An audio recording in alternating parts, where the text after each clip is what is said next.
Okay, let's dive in. You sent over some really interesting sources about indoor air quality. Yes, focusing specifically on a system from RGF Environmental Group, the Remy Halo. Right, the one offered by companies like Hartzell's Heat and Air that you highlighted. Exactly. It's a popular choice for whole home air purification. So our mission today is basically to unpack this Remy Halo system. What is it really? How's it supposed to work? And the big question is, what does it cost? And what could it actually mean for the air inside your home? The core idea seems, well, pretty neat, taking how nature cleans air outside. And bring that process indoors, integrated right into your heating and cooling system, your HVAC. Which is key, because the sources kept pointing out that indoor air can be, 5 times more polluted than outside air. That's a common statistic, yeah. Yeah. We seal our homes up tight, which is good for energy bills, but it traps pollutants. They just recirculate. Okay, so this Remy Halo thing, how does it fight that? They call it active cleaning.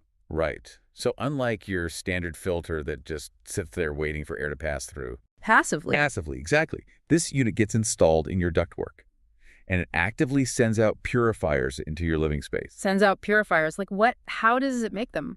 It uses a combination of high-intensity UVC light and a special catalyst. Okay.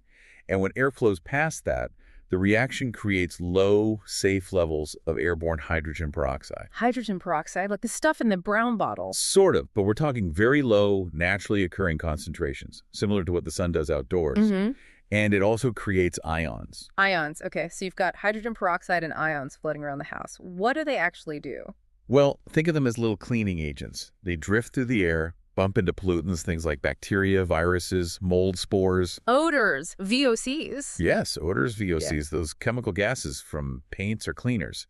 When these agents make contact, they basically break the pollutants down, neutralize them, right there in the room, not just in the ducts. So it's not just filtering, it's actively attacking pollutants in the air. What about surfaces? I thought I saw something about that. You did. That's another interesting aspect. The system also uses ionized zinc. And lab tests mentioned in the sources show this can kill, I think it was 99% of viruses on surfaces it comes into contact with.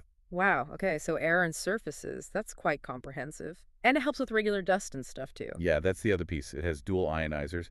They put an electrical charge on tiny particles, dust, dander, pollen, the really small stuff. The stuff that usually just flies right through the filter. Exactly. But once these particles are charged, they start sticking together. They agglomerate, forming bigger clumps. And then your main HVAC filter can actually catch them. Precisely. So you get better filtration performance from your existing filter without needing some super high-end airflow restricting filter necessarily. The numbers mentioned were pretty striking, up to 99% reduction for bacteria, mold, viruses, and something about sneeze germs. Yes, neutralizing 99% of sneeze germs within 3 feet. It gives you an idea of how quickly it acts in the immediate space. It really paints a picture of active whole home treatment. Okay, it sounds impressive on paper. Let's talk practicalities. The cost, what are we looking at? Based on the sources, the typical installed cost that's the unit plus professional installation seems to land around $1,000, give or take, of course. About $1,000? Is that it, or is there ongoing upkeep? There is. The main thing is the UV bulb, the core cell. That needs replacing roughly every 2 years. And that costs? The sources suggest that replacement part is usually around $450. So that's a recurring cost to factor in. Got it. So initial done K-ish, then about $450 every couple of years. Now, I also saw mention of a Halo LED version. How's that different? Ah, yes, the Halo LED. That's positioned as the, let's say, next generation model. Yeah. It uses LED UVC light instead of a traditional bulb. What's the benefit there? A couple of things. It's more energy efficient because the LEDs only turn on when your system's fan is running. And the LED cell itself lasts much longer, maybe 2.5 times longer than the standard bulb. So potentially lower running costs and less frequent replacement? Potentially, yes. Okay. And a big point for some people, the ozone output. Right. Does the standard one produce ozone? The standard Remy Halo produces a very small amount of ozone, yes. The sources state it's within safe levels, similar to what you'd find naturally outdoors. But the Halo weed Is zero ozone. Correct. It's verified as zero ozone compliant.